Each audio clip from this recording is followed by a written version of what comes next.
So I wanted to share a few quick tips and tricks on how I introduce the pedometers into my classes. I use pedometers first grade through fifth grade, and typically third through fifth, this will take one day, kind of a practice day, where they'll come in and I'll explain how the pedometers work, and we'll kind of go through that process. I let them choose from a variety of free choice activities so they can be active in ways that they want to be active, and then at the end I'll typically stop about 5 minutes early and we'll go through the uploading process, and they'll be able to see how active the choices were that they made, and that will be reflected up on their activity time within their pedometer.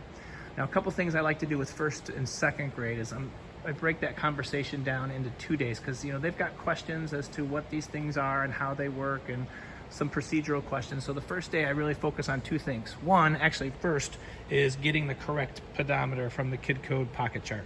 So they take their numbered pedometer. So if I was number 2, I would come over here and I've got kid code number 2. All right. Second thing that I focus on with them the first day is making sure it's reset to 0. So when they open it up, if they see any numbers besides 0, they want to press and hold that yellow button until it says 0. And then they can close it up and we clip it on their waist and they're ready to go. A nice tip that works really well, sometimes you have kids that don't have a waistband or a pocket to clip it to, so girls might have a dress on or something.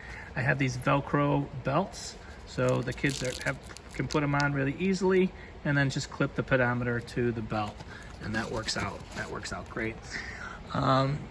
The second day with first and second grade, I'll talk a little bit more about the blue button and how that scrolls through our 3 different modes: steps, activity time, and MVPA time.